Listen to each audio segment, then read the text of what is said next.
Ready? Start. The Institute of Chartered Accountants has already issued auditing standards, and the fraud reporting methodology is incorporated in those auditing standards. Sir, detecting the fraud has been left with the auditors, which responsibility must also be entrusted to the management or its various officers like the managing director, the chief financial advisor, the administrator, etc.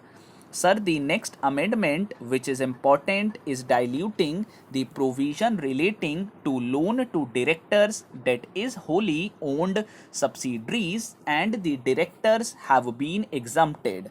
I do not know why that has to be done. It is related to loans to directors, that is an amendment to section 185. Then there is proposed amendment to section 188. Provision for special resolution under section 188 should also be seen in similar context. Sir, SEBI continues to provide for the requirement of a special resolution for material related party transactions. The requirement of a special resolution in the situations envisaged under section 188 would have made companies more transparent and encourage shareholders' democracy in the governance of the corporates.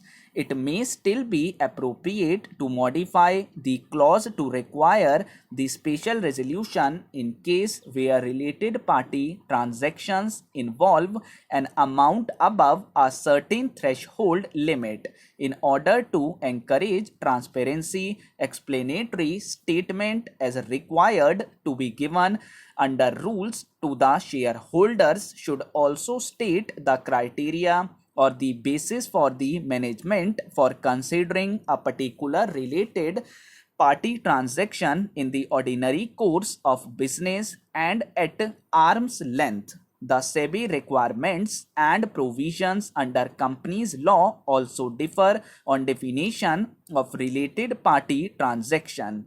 While SEBI has aligned recently the criteria for material related party transaction, there are a number of differences on the corporate governance requirements as well.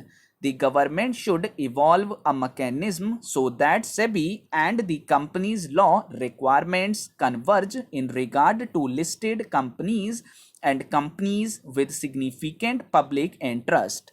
This would greatly help in easing business in India as well. Sir, the other amendments are consequential. I welcome some of the amendments and I request the government to look into the provisions of section 143 and the special resolution. With these few words, I support the bill and hope that the Honorable Minister will look into the suggestions and consider them seriously in the interest and benefit of the people of this country. Mr. Deputy Chairman, I am extremely grateful to the honorable members who have spoken.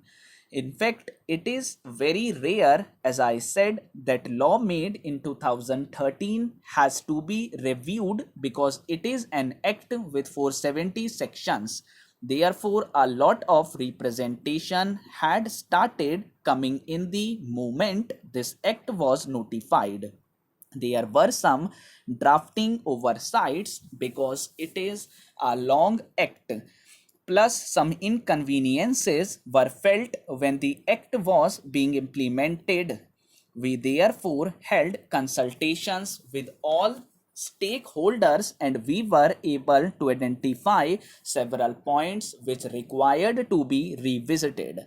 Some of those points were revisited by virtue of notifications or even under rules.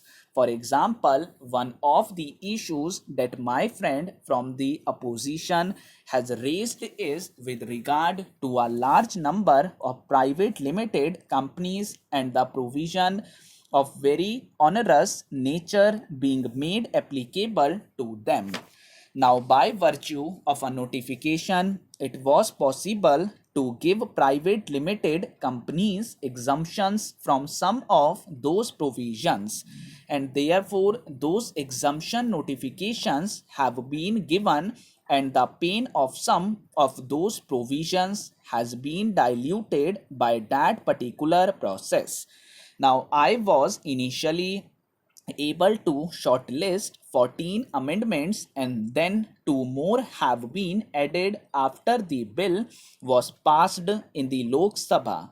Provisions have to be brought in line with the international standards.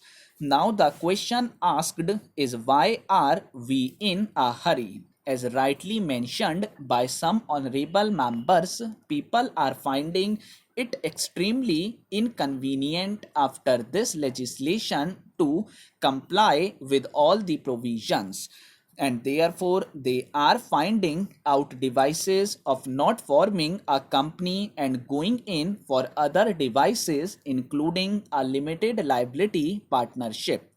People are thinking whether it will be a better option to do business rather than a company registered under this act itself. For example, you look at subsection 6 of section 212. For some reason, we have to be careful of this whole process. About 4 years ago, even in the Customs Act, this provision was brought in. So, a provision for bail, which was considered very onerous even for anti-terrorism law, is brought in for violation of the Companies Act. So it was earlier brought in under the Customs Act. When I had pointed it out to the then Honorable Finance Minister, he withdrew it being an onerous provision.